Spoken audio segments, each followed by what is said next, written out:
Hello, welcome back to the channel. This is a channel where we give you reviews, playthroughs, unboxings. We generally like to talk a lot of bollocks about tabletop gaming in general. And in this video, we're going to be talking about an abstract tile laying game. We're going to be talking about Azul, and in this game you will be drawing tiles from a central display. You'll be arranging them on your player board to score points that will allow you to win the game. So in this video we're going to be giving you a very brief overview of the rules. We're telling you what we do like, don't like, and we'll come back and we'll tell you whether or not Azul is worth your time and bother today and in the future. So remember, if you're new here, then please consider subscribing to this channel. Leave a comment in that section down below, hit the like button and all that YouTube bullshit. We'll see you after this.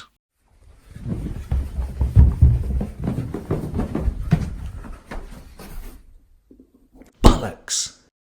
So, Azul, how'd you play this game?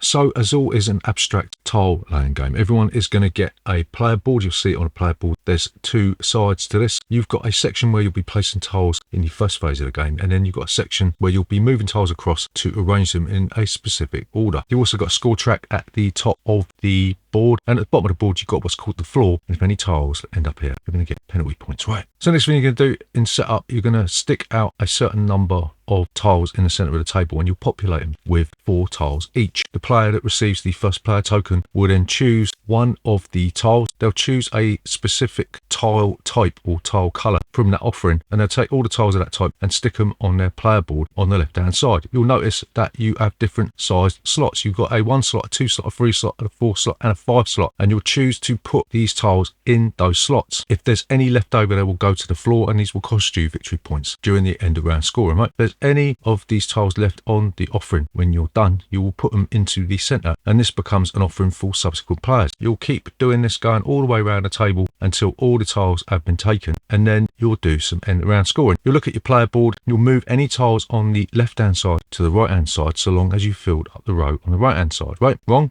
Right. And then you'll get some points for that. Each single tile is worth 1 point. If you placed it adjacent to a tile, then you'll get a number of points, both vertically and horizontally, for tiles that it's next to. If you fill up a column, you'll get 7 points. If you fill up a horizontal row, you'll get 2 points. And if you manage to get all 5 tiles of one type onto the board, then you'll get 10 points. The game ends when one person has filled up a horizontal row, right? At the end of the round, you'll also take away the minus points that you had on the floor of your player board, right? And then once somebody has filled up a horizontal row, then the player with the most points will be the winner of Azul. So what do we like about Azul?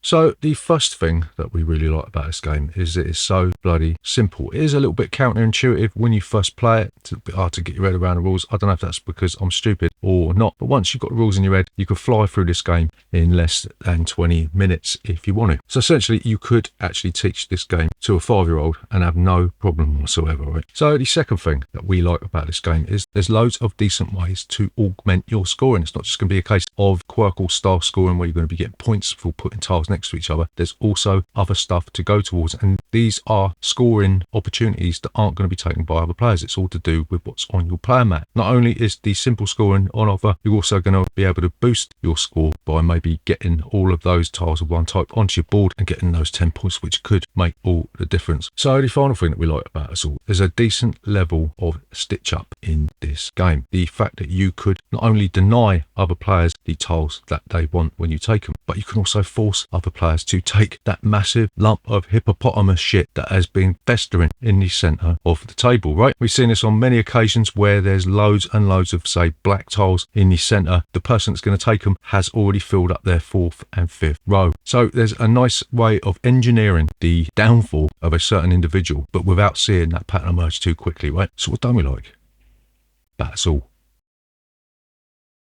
So the first thing that we don't like about Azul is that the tiles could be a little bit bigger. Every time in this game you're going to run out of tiles, so you're going to have to dump them back in the bag, and they're just not big enough for my big massive sausage fingers. I keep falling out of my hands. It would have been nice had they been the same size as Quirkle, and as such they're just a little bit too small. And if you add to the fact that a couple of the tiles, the blue and the red ones, don't have any patterns on them, feels like I've been cheated a little bit. They could have dumped some sort of pattern on these tiles. Yeah, I don't know. I just don't think that the component quality in this is as good as it could be. So the second thing that we don't like about this game is that there's no hidden scoring at the end. You're going to be able to see exactly what your opponents have got right up until the end. And that sort of leads to an anticlimax, doesn't it? If you know that somebody is far out in front, then you know that the game is lost ages and ages before ends, right? So it would have been sort of nice if they'd had some sort of way to hide some of the scoring, but it's not there. And as such, it leads to an anticlimactic conclusion for some games, right? So the final thing that we don't like about Azul is that it's more often than not the player in the lead that gets the choice to end the game. And if they're in the lead and they end the game, they're going to win it, right? There's no real opportunity to catch up someone who has managed to get that far into the lead through maybe the luck of the tile distribution. It does lead to a few groans when you see that the player who is ahead has the opportunity to end the game. It doesn't happen all the time. Sometimes the player that's in last place might have the opportunity to end the game, but generally when that happens, that means that you're sitting at the table with a complete donut. So to summarise, is Azul worth your time and bother today and in the future?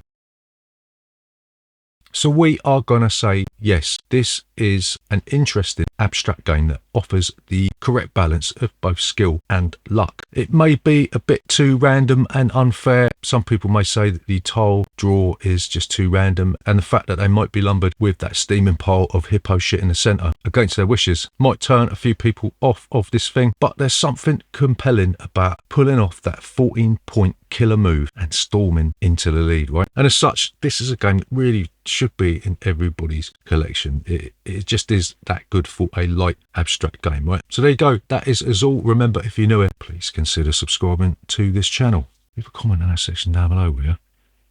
See you next time.